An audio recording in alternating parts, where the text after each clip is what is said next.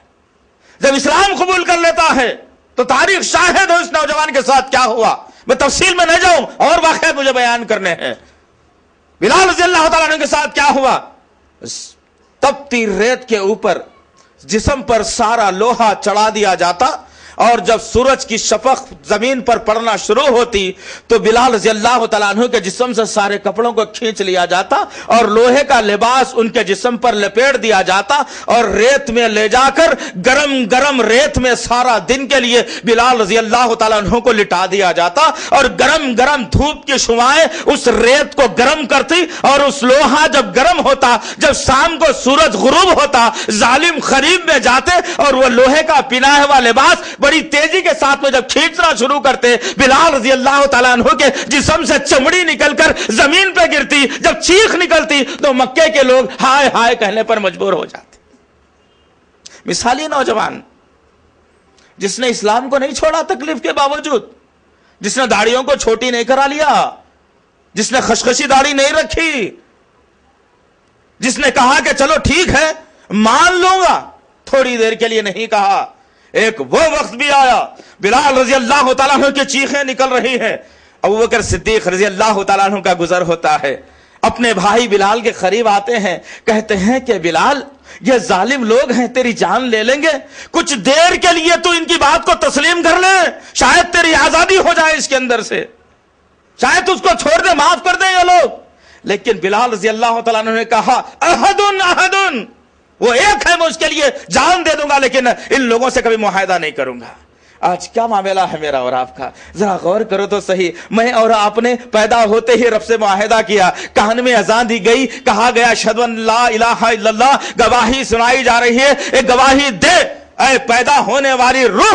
بچہ تو سمجھ نہیں سکتا، بچے کو عقل نہیں ہوتی کیا بولا جا رہا ہے، روح سے مخاطبت ہو رہی ہے، کہا جا رہا ہے گواہی دے روح جو لا الہ الا اللہ ایک ہی اللہ ہے، دوسرا نہیں ہو سکتا. اشہد ان محمد رسول اللہ، بڑا ہو کر تجھے محمد صلی اللہ علیہ وسلم پر ایمان لانا ہے، ان کے کارناموں کو تجھے دنیا میں انجام دینا ہے. ہر مسلمان کے ساتھ یہ بولا جا رہا ہے، ہر روح یہ سن رہی ہے. لیکن جب بڑا ہو رہا ہے نوجوان بہک بہک کر یہود و نصارہ کے نقش قدم پر جا رہا ہے. گانے سننا اس کی عادت، گالی دینا اس کی فطرت، ناچنا اس کا طریقہ اور زندگی جینا اس کا تہذیب بنا لیا گیا ہے. بلال رضی اللہ تعالیٰ نے معاہدہ نہیں کیا.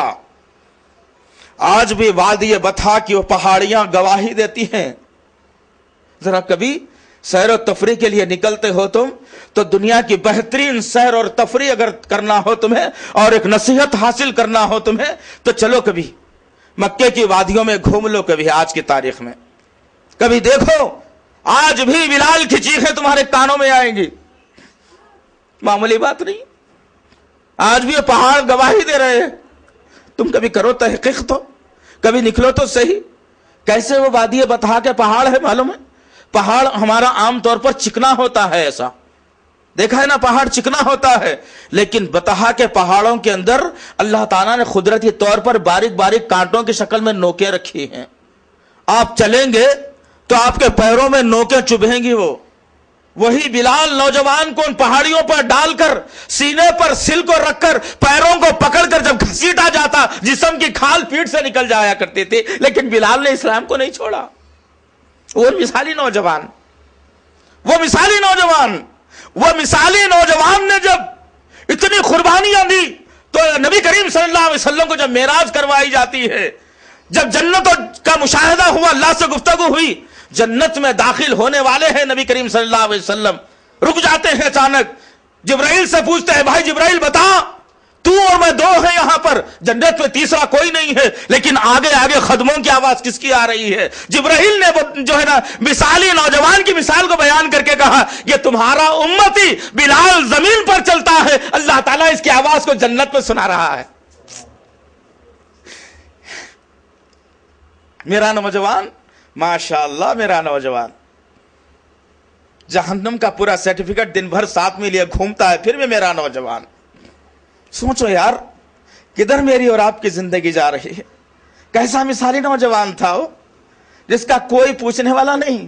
آج اگر مجھے کوئی گالی دے دے تو میں برداشت کر لوں گا اور 4 دوستوں کو جمع کر لوں گا اور لے جا کر سامنے والے کی پٹائی کر دوں گا. بلال نہتا، بلال کے رب پر یقین کرنے والا، بلال کی مدد کے لیے کوئی آنے والا نہیں، انگلیوں پر گنے جانے والے مسلمان. ایسی حالت میں اس نے ایک اللہ ہونے کا نعرہ بلند کیا اور اپنے آپ کو اللہ کے حوالے کر دیا. اللہ تعالیٰ نے یہی کہا، نہ انہیں کسی قسم کا ڈر ہوتا ہے نہ انہیں کسی قسم کا خوف ہوتا ہے، جنت ان کے استقبال کے لیے تیار کر دی جاتی ہے. یہ مثالی نوجوان چاہیے. آج وقت اور حالات تم کو چیلنج کر رہے ہیں، وقت اور حالات تمہارے لیے چیلنج بنتے جا رہے ہیں، لیکن اس کے باوجود ہم سدھرنے کا نام نہیں لیتے. آئیے آگے بڑھتے ہیں. مصعب بن عمیر مثالی نوجوان، جس کی زندگی مال میں، خوشبو میں، لباس میں، جوتیوں کی انبار لگی ہوئی. تاریخ شاہد ہے کہ ایک جوتی مصعب بن عمیر اگر پہن لیتے اور شام کو اتار دیتے تو پھر دوبارہ پہننے کی اس کی باری نہیں آتی. اتنی دولت مند آدمی.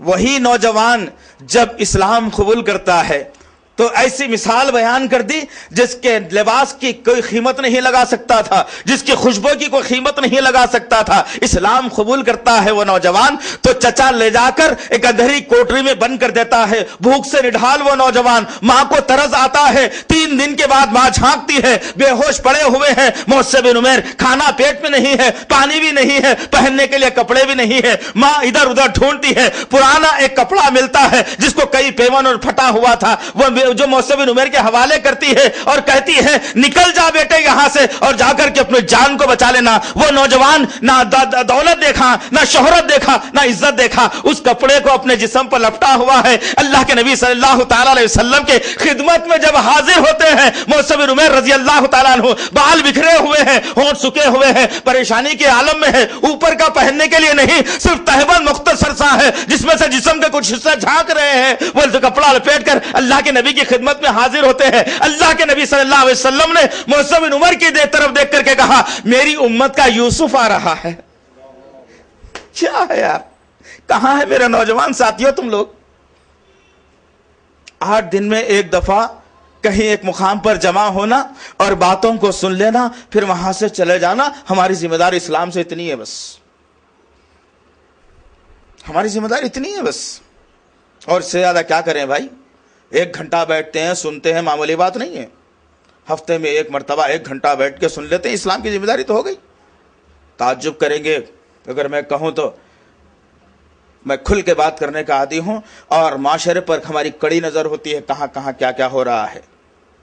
ساتھیوں کی ضرورت ہے، جتنے ہیں اتنے لے کر کے چل رہے ہیں، جتنے ہیں اتنوں کو لے کر کے چل رہے ہیں. توجہ دلاتے ہیں نوجوانوں کو، کام کرو مسلم معاشرے کے اوپر.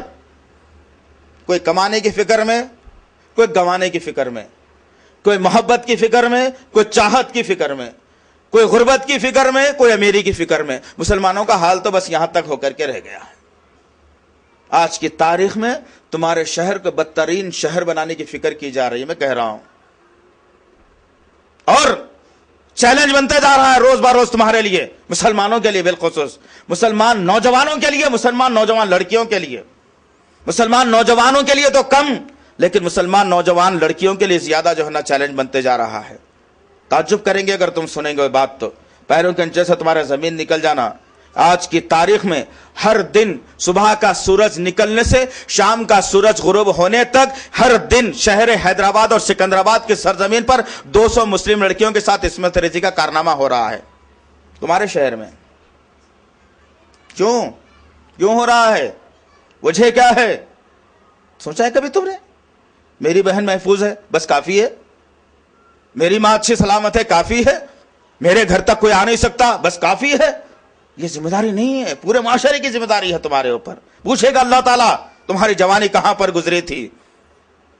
اللہ تعالیٰ نے اپنے نبی کی زبان مبارک سے نوجوانوں کو جذبہ دلا اور کہا وہ نوجوان جس کی زندگی اسلام کی چاہت میں گزری ہو، جس کی زندگی اسلام کی محبت میں گزری ہو، جب کوئی سایہ نہیں ہوگا میرے عرش کا سایہ ہوگا، میں اس نوجوان کو اپنے عرش کا سایہ نصیب کروں گا. اٹھارہ نوجوانوں کو مثالی نوجوان بنایا، بتایا لوگوں کو ایسا نوجوان چاہیے اسلام کے لیے جو ہمیشہ اپنے اندر ایک چستی اور پھرتی برقرار رکھتا ہو، اپنے اندر ایک جذبہ ایمانی رکھتا ہو، جو کسی نہیں کھاتا ہو، وہ نوجوان کی ضرورت ہے آج۔ افسوس، صد افسوس کہ ہماری جوانی کدھر جا رہی ہے۔ ذرا چیک کر لو، کبھی محاسبہ کرو، کبھی ایک ایک دن کا حساب لو کبھی اپنی زندگی کا، پھر سوچو تو صحیح کہ میری زندگی کدھر جا رہی ہے۔ اللہ نے جو جوانی کا مجھے موقع دیا ہے، اس جوانی کو میں کہاں لٹا رہا ہوں۔ ہو سکتا میرے بھائیوں کہ اللہ تعالیٰ نے مجھے ہم کو جوانی جو دی ہے، ہم بچپنے سے اچھے رہتے اور جوان ہونے کے بعد دماغ کی ایک رگ اللہ تعالیٰ ہٹا دیتا اور گھوڑوں پر، سڑکوں پر کاغذ چنتے ہوئے نظر آتے۔ شکر کرو اللہ کا، اللہ نے طاقت دیا ہے، آنکھوں میں روشنی دی ہے، اندھا نہیں بنایا ہے، دماغ کو اچھا دیا ہے، سوچنے سمجھنے کی صلاحیت دی ہے، دانت مضبوط دیے ہیں، چبانے کی طاقت دی ہے، معدہ بہترین دیا ہے، ہر غذا کو ہضم کرنے کی طاقت ہے، چلنے کی طاقت ہے، کسی کو مارنے کی طاقت ہے، کسی کو بولنے کی طاقت ہے۔ اتنی ساری نعمتوں سے اللہ تعالیٰ نے مجھے نوجوان بنایا ہے، میں اس جوانی کو کہاں پر خرچ کروں؟ یہ ہمیں جذبہ ختم ہو گیا آج، یہ جذبہ ختم ہو گیا آج شدید ضرورت ہے۔ کبھی نوجوان کو دیکھنا ہو تو ابو فقیہ کو دیکھ لو، مکے کی سرزمین پر جس نوجوان کو اسلام کے خاطر دونوں طرف سے دبا کر پھسلیاں توڑ دی گئیں۔ اگر نوجوان مثالی کو دیکھنا ہو، ابو جندل کو دیکھ لینا کہ جس کی جوانی اتنی کڑیل تھی، چوڑی چھاتی والا 7.5 فٹ والا آدمی، جس کا جسم پورا بھرا ہوا چوڑی چوڑی کلائی والا آدمی تھا، اسلام قبول کرتا ہے، دشمن آگ جلاتا ہے، آگ جلا کر ابو جندل کے جسم سے کپڑوں کو کھینچ لیا جاتا ہے، لوگوں کو جمع کر دیا جاتا ہے، ابو جندل کو گرم گرم آگ پر ہاتھ اور پیر پکڑ کر آگ پیر سے اس طرح سے لے جایا جاتا ہے۔ ابو جندل کہتے ہیں مدینے میں آنے کے بعد، تم کیا سمجھتے ہو اسلام کو؟ جب دشمن مجھے آگ جلا کر میرے جسم کو آگ پر سے لے جاتے، اللہ تعالیٰ میرے جسم کی پشش کو نکال کر، چربی کو پگھلا کر اس آگ کو ٹھنڈا کرتا تھا۔ معمولی بات نہیں ہے یار، اسلام معمولی بات نہیں ہے۔ بغیر نتیجے کے، بغیر امتحان کے، بغیر محنت کے، بغیر مشقت کے مل گیا تو اس کا ہم نے واٹولہ بنا دیا آج۔ اگر اللہ تعالیٰ کوئی امتحان میں اگر ملوث اگر کر دے تو پتہ نہیں کتنے لوگ ایسے ہوں گے جو اسلام کو چھوڑ دیں گے، کہیں گے کہ نہیں چاہیے بھی ہے۔ یہ مصیبتیں کون جھیلے گا بھائی؟ یہ مصیبتیں کون برداشت کرے گا بھائی؟ کہاں سے لاؤں گا میں مصیبتیں؟ میں سہی نہیں سکتا، چھوڑ دو اسلام کو۔ نعوذ باللہ من ذالک، اللہ اپنے پناہ میں رکھے۔ غرض کہنے کا مقصد یہ ہے جزان محترم، کتنی مثالی نوجوانے ہیں جو اسلام کے خاطر اپنے آپ کو قربان کر دیا تھا۔ آئیے چلتے ہیں آگے بڑھ کر۔ مکے کا 13 سالہ مصیبتوں کا دور ختم ہوتا ہوا نظر آیا، ہجرت ہوتی رہی اور مدینے کی سرزمین پر مسلمان بستے رہے۔ مسجد قباء تیار ہوئی، اللہ کے نبی صلی اللہ تعالی علیہ وسلم مسجد قباء میں مسلمانوں کے لیے انتظامات کرتے رہے جو ہجرت سے آنے والے تھے۔ چند دن کے بعد اللہ کے نبی نے مسجد نبوی کی بنیاد ڈالی اور اس مسجد کو اسلامی مملکت کا مرکز مل گیا، پہلا مرکز اسلام کا، جہاں سے ہر قسم کے فیصلے، جہاں سے ہر قسم کی باتیں، جہاں سے میل ملاپ کے طریقے مسجد نبوی سے نکلنا شروع ہوئے۔ 1 سال کا عرصہ مکمل طور پر انہیں حالات میں گزرا، جب تک لوگ ہجرت کر کے مکے کی سرزمین سے مدینے پر آ نہیں رہے تھے۔ مکمل 1 سال کا عرصہ گزرا، 1 ہجری مکمل ایسے ہی گزری۔ سن 2 ہجری آتی ہے۔ سن 2 ہجری میں بہت بڑا ایک معرکہ پیش آتا ہے جس کو جنگ بدر کے نام سے یاد کیا جاتا ہے۔ معلوم ہے جنگ بدر سن 2 ہجری میں 17 رمضان المبارک کو، اسی سال روزوں کی فرضیت اور اسی سال جنگ بدر کا معرکہ۔ غور کرو کیسے کارنامے ہیں اسلام کے۔ اور پھر ان مثالی نوجوانوں نے ایک مثال قائم کر دی کارناموں کے ذریعے سے۔ جنگ بدر میں اللہ کے نبی صلی اللہ تعالی علیہ وسلم اپنے نہتے نوجوانوں کے ساتھ، کچھ ضعیفوں کے، کمزوروں کے ساتھ معرکے میں حصہ لیتے ہیں۔ دشمن لشکر کے جرار ہے، 1000 کا لشکر جرار، تمام تر ہتھیار سے آراستہ، ہر چیز سے وابستہ ہے، تلوار، گھوڑے، اونٹ، زرہ، ہر وہ چیز موجود ہے۔ ایک طرف نہت تھے مسلمان، تلوار ٹوٹی ہوئی، برچھی منڈ ہے، لٹ ہے تو ٹوٹی ہوئی ہے، ڈھال ہے تو تلوار نہیں، تلوار ہے تو ڈھال نہیں، پہننے کے لیے چپل بھی نہیں ہے، کسی کے پاس اوپر کا ہے تو نیچے نہیں ہے، نیچے کا ہے تو اوپر نہیں ہے۔ ان حالات میں صحابہ کرام، ان نوجوانوں نے نبی کے ساتھ قربانی دینے کا جذبہ لے کر میدان بدر میں آتے، میدان بدر میں آئے، رات گزری، فجر کی نماز کے بعد اب جنگ کی ہما ہمی شروع ہونے والی ہے، ابھی صفوں کو درست کیا جانے والا ہے، قاعدے اور قانون بنائے جانے والے ہیں، کیسے جنگ لڑی جائے گی، کیسے کیسے جنگ کے تدابیر اختیار کیے جائیں گے۔ انہی مرحلوں کے اندر اللہ کے نبی صلی اللہ تعالی علیہ وسلم کے پہلو میں کھڑا ہوا ایک نوجوان، حضرت ابو عبیدہ، ایک کڑیل نوجوان اللہ کے نبی کے پشت میں بازو میں کھڑا ہوا ہے، اور اللہ کے نبی صلی اللہ علیہ وسلم کے چہرے انور کو دیکھ رہا ہے، اور دشمن کی طرف بار بار نگاہیں جا رہی ہیں۔ انہی ماحول میں ایک آدمی گھوڑے پر بیٹھا ہوا، ہاتھ میں برہنہ تلوار لیا ہوا، بڑی ہی متانت سے دھیرے دھیرے کشاں با کشاں اللہ کے نبی صلی اللہ علیہ وسلم کے قریب آنے کی جرت کرتا ہے۔ یہ نوجوان کبھی نبی کی طرف دیکھتا ہے، کبھی اس شخص کی طرف دیکھتا ہے، قریب آتا ہے وہ آدمی تو اس نوجوان کی آنکھیں چندیا جاتی ہیں کہ کوئی اور نہیں، جراح تھا، جراح، ابو عبیدہ کا باپ، جو مشرکوں کی طرف سے لڑنے کے لیے آیا تھا۔ قریب آیا، بیٹے کو دیکھا اور محمد صلی اللہ علیہ وسلم کی طرف دیکھتا ہے، دونوں کی طرف جب دیکھا اور اللہ کے نبی کی طرف گھوڑے کو قریب لایا اور کھنکار کر زور سے زمین پر تھوک دیا اور پلٹ کر اپنی صفوں کی طرف جانے والا ہے۔ یہ نوجوان منظر کو دیکھ رہا ہے، ایک باپ جو میرے نبی کے خلاف میں آیا اور کھنکار کر تھوک دیا، باپ کو جاتا ہوا دیکھ رہا ہے، نگاہیں اٹھی اور نبی کے چہرے انور پر جم گئی۔ اللہ کے نبی صلی اللہ علیہ وسلم کے چہرے انور پر جب نگاہیں اس جیالے نوجوان کی، مثالی نوجوان کی جم جاتی ہیں، دیکھتا کیا ہے کہ اللہ کے نبی صلی اللہ علیہ وسلم کی آنکھوں میں دو خوبصورت لولو اور مرجان سے زیادہ قیمتی موتی جیسے آنسو آ جاتے۔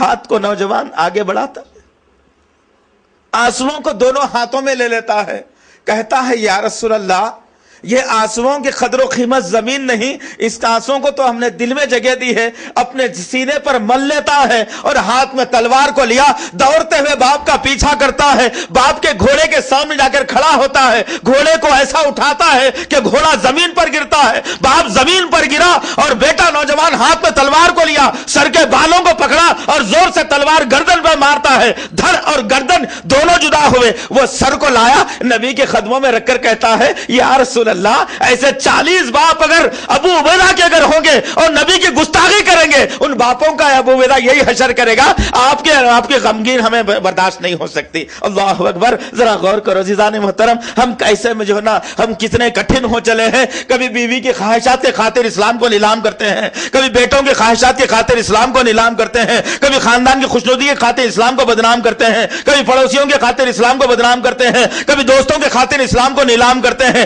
ہم تو اسلام کے سوداگر بن گئے ہیں، بیچنا فطرت بن گئی ہماری، بیچنا فطرت بن گئی ہماری۔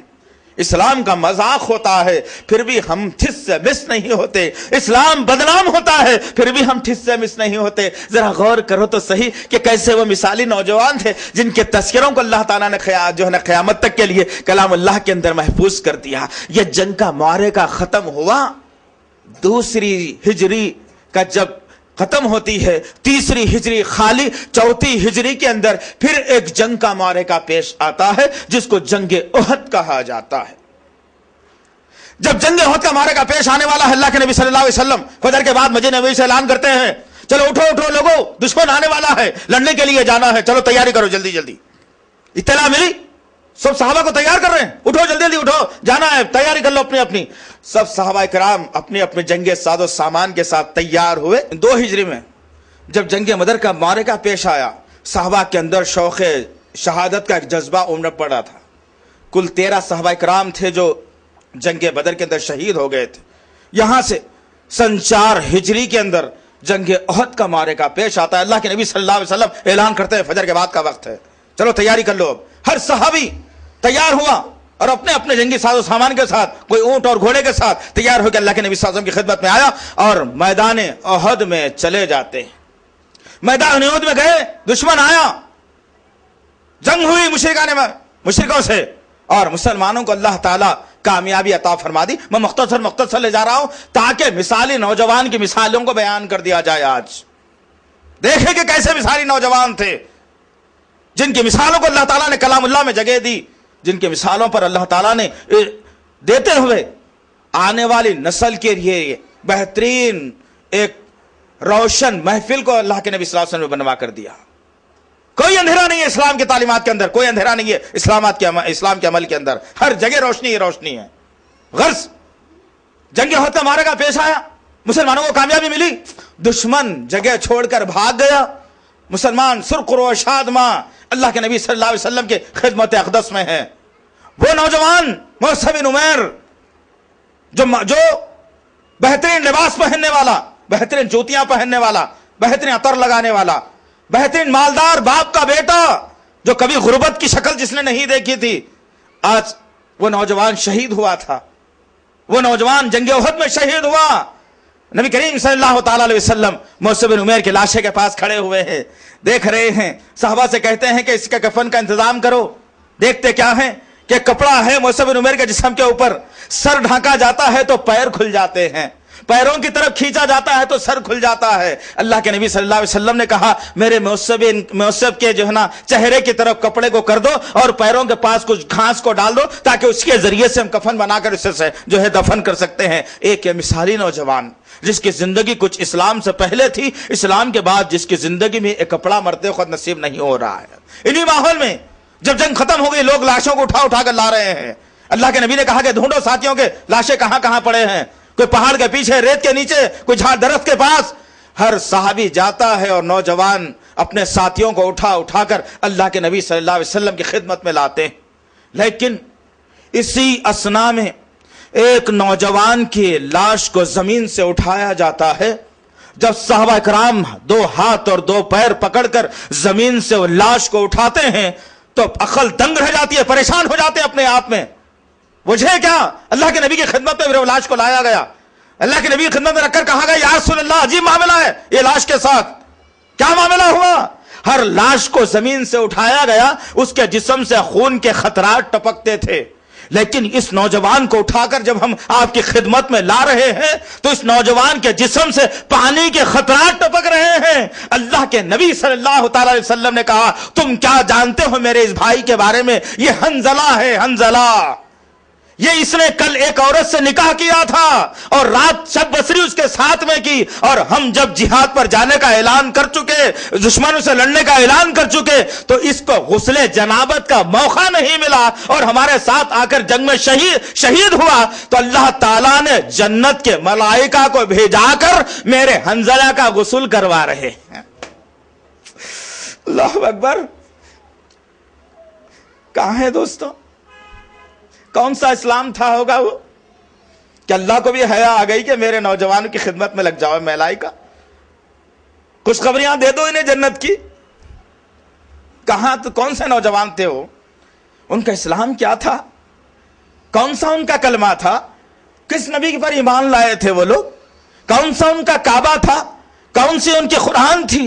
کون سا ان کا رب تھا؟ کوئی اور نہیں، میرا رب بھی وہی تھا، ان کا بھی رب وہی ہے، ہمارے نبی بھی وہی ہیں، ان کے بھی نبی وہی تھے، لیکن فرق یہ ہو گیا ہے کہ وہ لوگ دنیا کو کمتر سمجھتے تھے، ہم دنیا کو بہت کچھ سمجھتے ہیں۔ ان کے پاس جنت حاصل کرنے کی ایک جذبہ تھا، ہم کو جہنم حاصل کرنے کا ایک جذبہ ہے۔ ان کی زندگی اللہ کو راضی کرنے کے لیے گزرتی تھی، میری زندگی محبوبہ کو راضی کرنے میں گزر جاتی ہے۔ فرق تو یہ آ گیا ہمارے درمیان میں۔ مثالی نوجوان، کتنی مثالیں بیان کر دی جائیں، کتنے نوجوانوں کے واقعات کو پیش کر دیا جائے، کیسے نوجوانوں کے جو ہے ذمہ داریوں کو پیش کیا جائے۔ یہ ہے مثالی نوجوان، ایسا ہوتا ہے مثالی نوجوان۔ اور میرا نوجوان کیسا ہے کہ پڑھتا ہے ماں باپ کے پیسوں سے، پورا حساب رکھتا ہے کہ ڈگری انجینئرنگ کرنے تک کل 30 لاکھ روپے خرچ ہوئے ہیں میرے، اب جوان ہو گیا ہوں، اب 30 لاکھ روپے کس لڑکی کے گھر سے نکالو؟ میرا یہ نوجوان ہے، میرا تو یہ نوجوان ہے۔ کون سے دوست کی شادی میں باجا بج رہا ہے وہاں جا کر ذرا تھرک تھرک کر ناچ لو، یہ میرا نوجوان ہے۔ اس کی مثال یہی ملتی ہے۔ افسوس، صد افسوس۔ اسی لیے علامہ اقبال نے کیا خوب کہا تھا کہ صورت میں نصارات و تمدن میں حنود، صورت میں نصارات و تمدن میں حنود، یہ وہ مسلمان ہیں جسے دیکھ کے شرمائے یہود۔ ہماری مسلمانی تو ایسی ہے، ہم دوسروں کو شرما دیتے ہیں، خود شرم محسوس نہیں کرتے۔ شرم ان کو آتی ہے جو شرم سے شرماتے ہیں، شرم ان کو آتی ہے جو شرم سے شرماتے ہیں۔ ہم اتنے بے شرم ہیں کہ شرم ہم سے شرماتی ہے۔ یہ تو حالت میری اور آپ کی بن گئی آج۔ امت محمدیہ کا شرازہ بکھر رہا ہے، امت محمدیہ بدنام ہو رہی ہے، اسلام پر آنچ آ رہی ہے، دشمن ہر طریقے سے نبی کی سیرت پر وار کر رہا ہے، لیکن اس کے باوجود ہم میں جواب دینے کی تمیز پیدا نہیں ہوئی۔ ہماری تو مثال ہی، کتنی نوجوانوں کی مثالیں بیان کر دی جائیں، کتنی مثالیں ہمارے نوجوان کے بیان کر دی جائیں۔ اللہ اور اس کے رسول کی نظر میں مثالی نوجوان کیسا ہو بتا دیا گیا، کبھی نبی کی نظر میں، کبھی صحابی کی نظر میں۔ آئیے بات کو اس نبی کے چاہنے والوں کی طرف اور لے جاتے ہیں۔ یہ کوئی صحابی بھی نہیں ہے، یہ کوئی تابعی بھی نہیں ہے، تبع تابعی کی بات ہوتی ہے۔ بخاری پڑھتے ہیں، کبھی بخاری پڑھتے ہیں؟ قوم کو اس بخاری سے جب دور کر دیا گیا تو قوم خواب و خیال کی کتابیں پڑھنے پر آ گئی، قصے کہانیوں پر آ گئی۔ کاش کہ ہر مسلم گھرانے میں زندگی میں ایک مرتبہ جیسا قرآن پڑھی جاتی ہے، اس طریقے سے اگر بخاری شریف اگر پڑھ لی جاتی تو انشاءاللہ تعالیٰ پھر دیکھتے امت کا شرازہ بکھرا ہوا نظر نہیں آتا انشاءاللہ العزیز۔ بتاؤ لوگوں کو، کھل کر کے بتاؤ یارو، ڈرتے ہیں ہم لوگ اصل میں۔ وہاں سے مار پڑے گی، وہ کوئی گالی دے دے گا، وہ بکھرا دے گا، تجارت کاروبار خراب ہو جائے گی، پھر لینے کے دینے پڑ جائیں گے، محلہ چھوڑنا پڑے گا۔ نبی نے ملک کو چھوڑ کر ہجرت کر کے بتائی کہ اسلام کی خاطر یہ بھی کرنا تمہارے لیے جائز ہے۔ ہم سوچتے ہیں کہ نہیں نہیں اب یہیں رہنا ہے، یہیں کرنا ہے، اسلام مٹتا ہے مٹ جائے، بکتا ہے بک جائے، مجھے اس سے کیا کرنا ہے، میں تو ہجرت نہیں کروں گا بھائی، میں چھوڑوں گا نہیں، میں جاؤں گا نہیں، جوتے کھاؤں گا، لاتا کھاؤں گا، میرے گھر کے سامنے لا کے لوگ علم چلا کر کے، اس کے پر ڈھٹی لگا کر کے، ناچ کر کے، اس سے قصے کہانیاں پوچھ لے، میں اپنے گھر کا دروازہ بند کر کے رہوں گا، میرے گھر کے سامنے رہا، میں کیا کروں؟ ہمارے تو یہ فطرت بن چکی ہے، مثال ہماری ہے یہ۔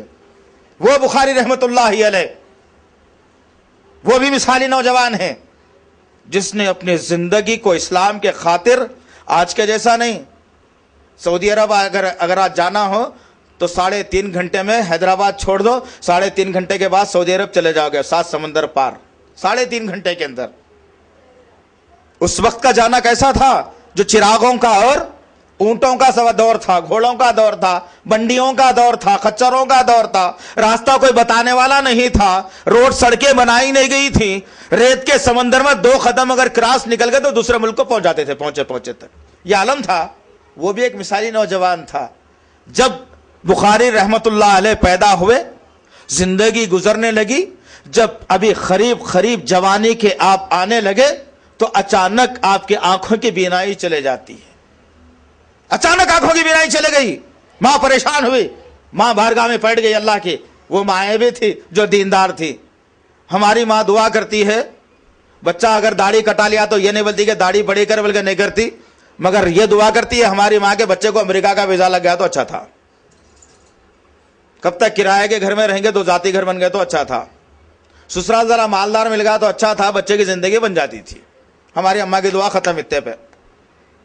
وہ ایک ماں تھی جس نے اپنے بیٹے کے خاطر اللہ سے گڑ گڑا کر کہا کہ اللہ میرا بچہ بچپن سے ہونہار ہے، ہوشیار ہے، ذمہ داری نبھانے کا اس کے اندر جذبہ ہے، یہ اندھا نہیں ہو سکتا۔ گڑ گڑائی ماں، رگڑ دی ناک کو اللہ کی بارگاہ میں، اللہ کے عرش کو اس ماں نے ہلا دیا۔ تاریخ شاہد ہے اس ماں کی دعا کو اللہ تعالیٰ نے قبول کرتے ہوئے اس نوجوان کی روشنی کو اللہ نے پھر سے واپس دیا۔ وہ بخاری رحمت اللہ علیہ، وہ بھی ایک مثالی نوجوان، کشتی میں سوار ہو کر کے ایک ملک کا دورہ کرنے جا رہے ہیں، معلوم ہوا کہ فلانے علاقے میں کوئی ایک آدمی کو حدیث یاد ہے نبی کی، جمع کرنا ہے، حدیث کو لینا ہے۔ پانی کی کشتی میں بیٹھ گئے اور سفر کرتے چلے جا رہے ہیں۔ جب سفر طے ہوا، پانی کے درمیان میں کشتی آ گئی اور آپ نے اپنے ٹوبے ہوئے بٹوے کو نکالا اور اس میں سے کچھ اشرفیوں کو گننا شروع کیا۔ پہلو میں ایک چور بیٹھا ہوا جس کی نظر ان کی تھیلی پر پڑی اور جب انہوں نے گن کر کے یہاں رکھ لیے پھر سے ٹوب لیے تو وہ چور آواز لگانے لگا کہ میری 25 اشرفیات چوری ہو گئی ہیں، تھیلی اس کلر کی ہے، جس کسی کے پاس بھی ہے واپس دے دے۔ اور آدمی پریشان ہوا، بولے کہ کیا معاملہ ہے بھائی، کون چرایا ہے، صحیح دے دینا۔ اور سب کی تلاشی لی جانے لگی۔ امام بخاری رحمت اللہ علیہ کا نمبر آیا اور جب چیک کیا گیا تو آپ کے پاس سے وہ تھیلی نکلیش نہیں۔ ہر آدمی پریشان ہوا، بولا کہ ویسا کیسا، تم کیسا الزام لگائے کسی پر؟ بولا کہ نہیں، میری کھائی ہے چوری، میری تھیلی گمی ہے، اشرفیات ہے اس میں، یہ کلر کی تھیلی تھی۔ جب معاملہ کہیں سے بھی نہیں ملا سو اپنی اپنی جگہ خاموش بیٹھ گئے۔ جب بیٹھنے کے بعد وہ چور آہستہ سے امام بخاری سے پوچھتا ہے کہ وہ تھیلی جو تمہارے پاس رکھی ہوئی تھی وہ تم نے کہاں چھپائی ہے بتاؤ؟ امام بخاری نے کہا کہ میں اس تھیلی کو سمندر میں چھوڑ دیا۔ اسی لیے کہ جب چیک کیا جاتا اور میرے پاس یہ تھیلی نکلتی تو مجھ پر چوری کا الزام لگتا تو میری حدیثیں کون لیتا؟ اللہ اکبر۔ ایک مثالی نوجوان یارو، آج کیا معاملہ ہے کہ گھر میں اگر بھاری فون رکھا ہو تو ادھر ادھر دیکھا جائے گا، خرچے کو پیسے نہیں ہے، 20,000 کا ہوگا، 8,000 میں صحیح، ایک 4-6 دن کا خرچہ تو ہمارا برقرار رہ جائے گا۔ یہ تو مثالی نوجوان ہے ہمارا، وہ بھی ایک مثالی نوجوان تھا۔ اس کی جوانی اتنے احترام سے گزری، اتنے خوف میں گزری کہ جس نے سمندر میں اشرفیوں کو پھینکنا گوارا کر لیا لیکن چوری کے الزام کو برداشت نہیں کیا، خود کے مال کے لیے۔ وہ مثالی نوجوان تھے۔ آج کیا معاملہ ہے ہمارا؟ شام کا سالن صبح میں نہیں ہونا، صبح کا سالن دوپہر میں نہیں ہونا، ہر وقت گرم گرم تازہ تازہ اور اچھا اچھا چاہیے۔ دستر اچھا ہو، کھانا اچھا ہو، مزہ اچھا ہو، ہر وقت اچھا ہو، تازہ تازہ ہو، آرام کی نیند ہو۔ یہ مثالی نوجوان ہے ہمارا، وہ بھی مثالی نوجوان تھے۔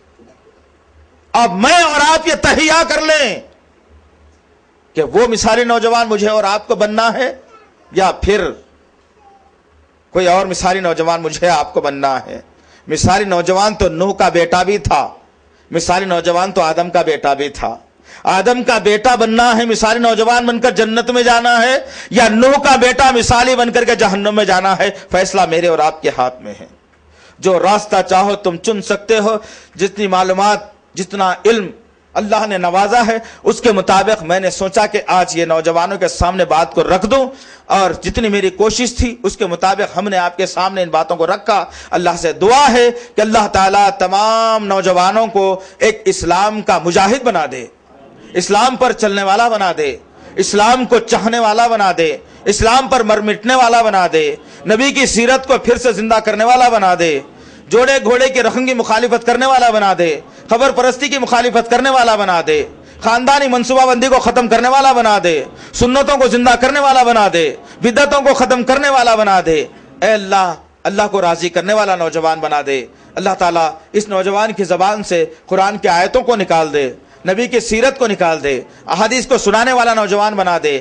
گانے سننے سے اس نوجوانوں کی حفاظت فرما لے، داڑھی کو نکالنے سے نوجوانوں کی حفاظت فرما لے، دوستوں کی شادیوں میں ناچنے سے اس نوجوان کی حفاظت فرما لے، بیہودہ پروگرام دیکھنے سے نوجوان کی حفاظت فرما لے۔